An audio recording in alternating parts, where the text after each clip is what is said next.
और जिस समय उदास बैठी तो सखियों ने जाकर के पूछा, बहन क्या बात है, तुम इतनी आज उदास क्यों हो? तो उसी समय रुक्मिणी ने कहा, बहन आज मैंने सपना देखा, सपने में भगवान को देखा और बोली कि सो रही थी मैं तो खोले के बार,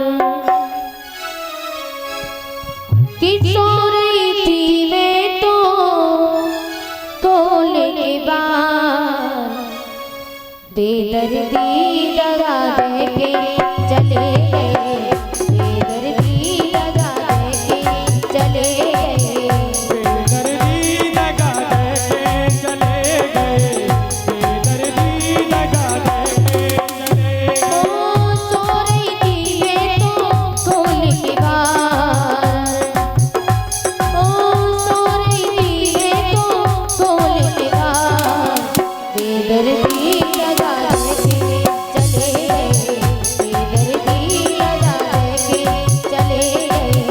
बेदर्दी दगा दे के चले गए, बेदर्दी दगा दे के चले गए।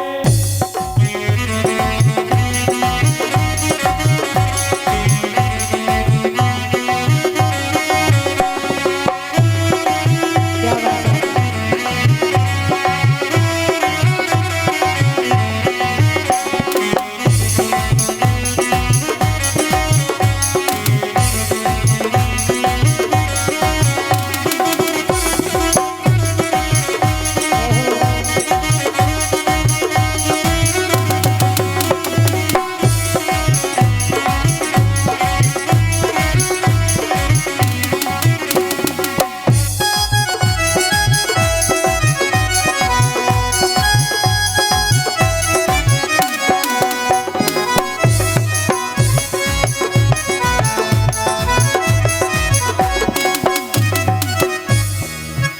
ओ दगा मत दइयो जे तो नाली रहियो,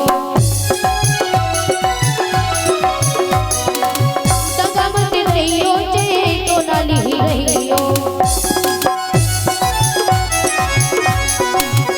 ओ लाग रही अखियन से असुवन की धार, लग रही अखियन से असुवन की धार, लाग रही अखियन से असुवन की धार, बेदर्दी दगा दे के चले गए, बेदर्दी दगा दे के चले गए।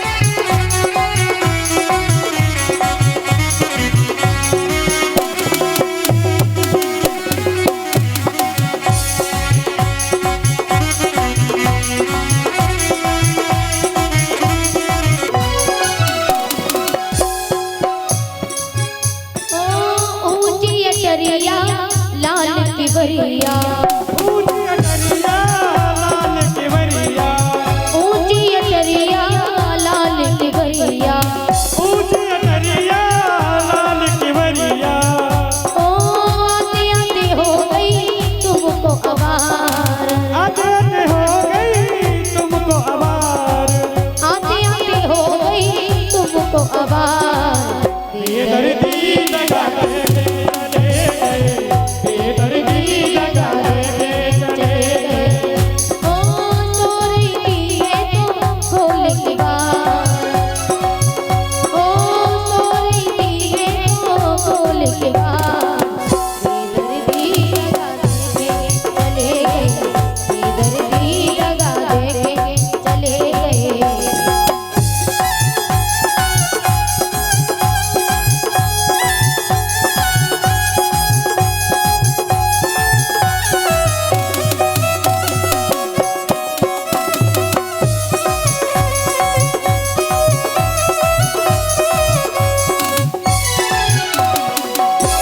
बोलिए गोविंद भगवान की जय हो। जय जय श्री राधे। श्याम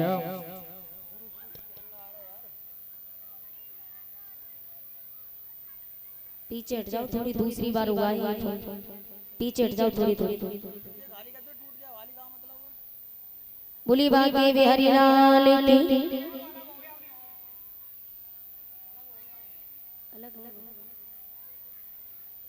व्यास नंदन श्री सुखदेव जी कहते हैं राजा प्रताप, हे राजा परीक्षित, आज जैसे रुक्मिणी मैया ने अपनी सखियों से कहा और जवाब दिया तो सखियां कहने लगी कि बहन हमें तो लगता है कि तुम्हें प्रेम हो गया है। और जैसे ही प्रेम की बात सुनी तो रुक्मिणी,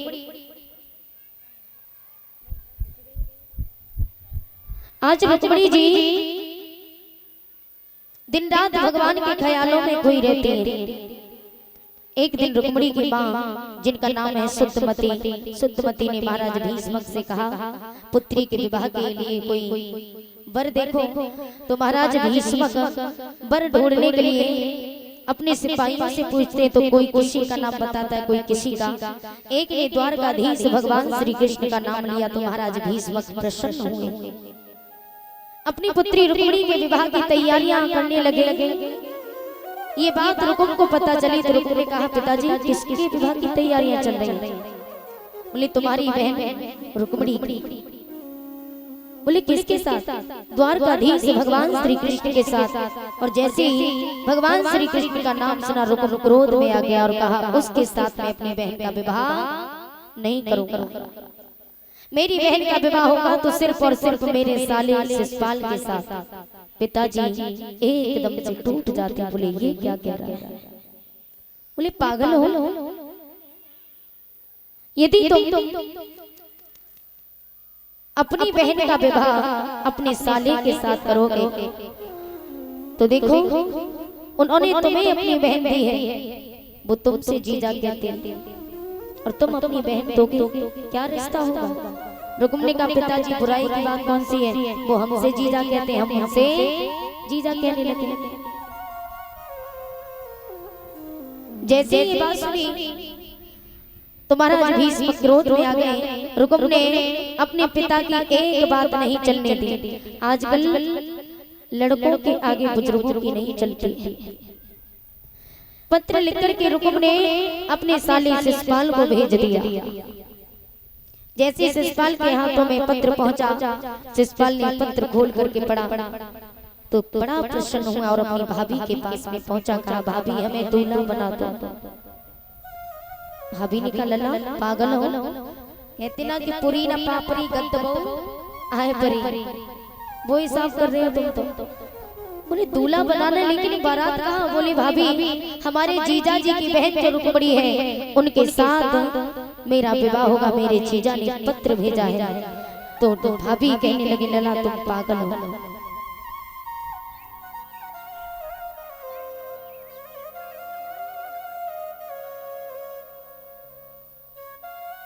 श्री राधे। व्यास नंदन श्री सुखदेव जी कहते हैं राजा परीक्षित,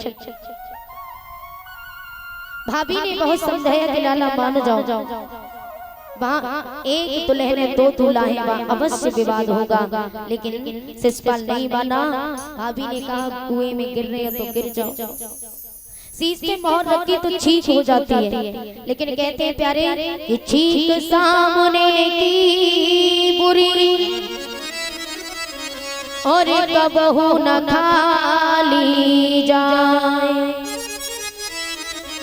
होए कलंक से भेंट या फिर जान निकाली जाए। जवाब दिया। आज भाभी कहती है कि छींक सामने की बहुत बुरी होती है, कभी खाली नहीं जाती।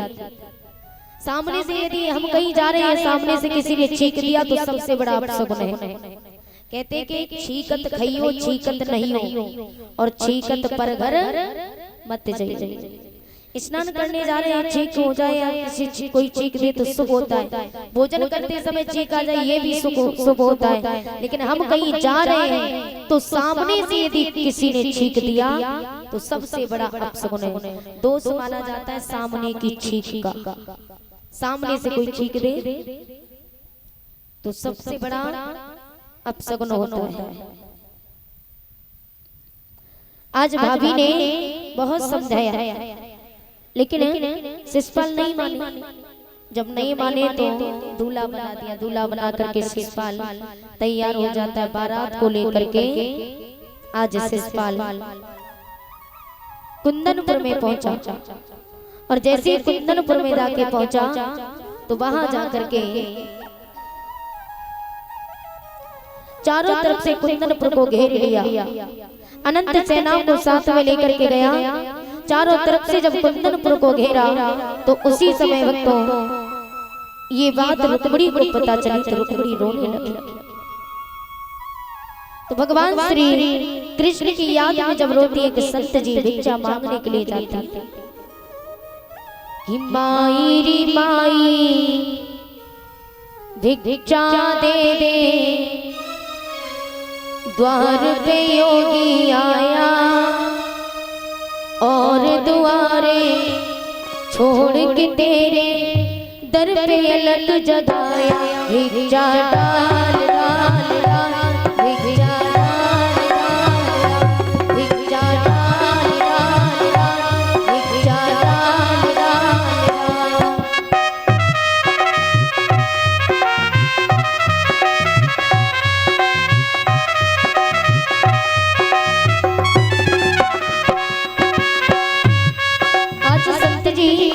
द्वारे पर जाकर के माता रुक्मिणी से कहते हैं माई री माई, माई री माई भिक्षा दे दे, द्वार पे योगी आया और दुआरे छोड़ के तेरे दर पे अलग जगाया। भिक्षा डाल डाल डाल, भिक्षा डाल डाल डाल।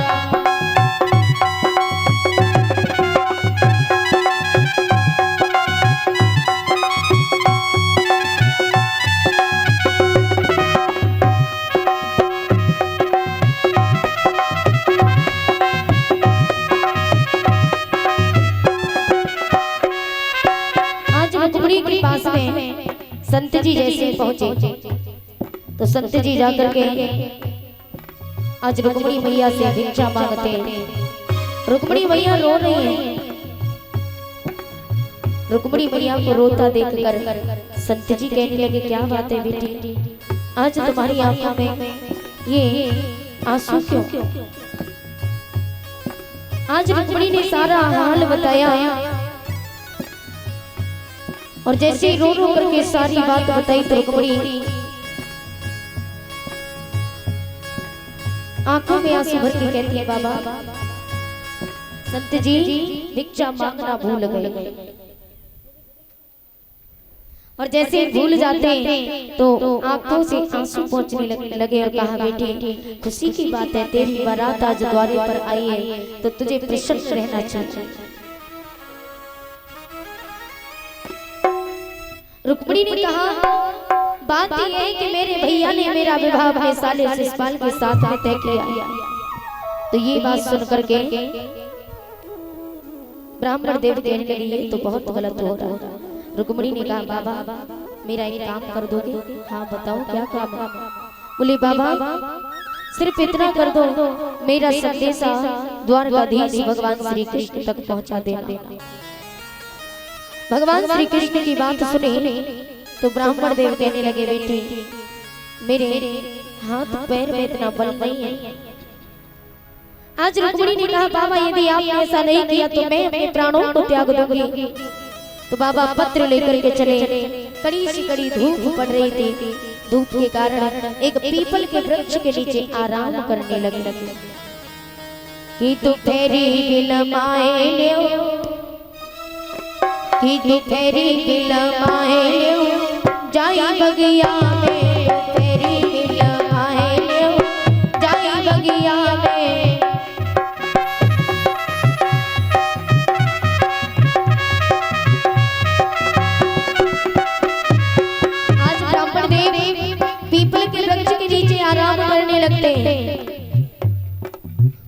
जैसे ही आराम करने लगे नींद आ जाती है धीरे धीरे। सुंदर सी देखी कभी पल की छाया, सुंदर सी देखी कभी पल की छाया, सुंदर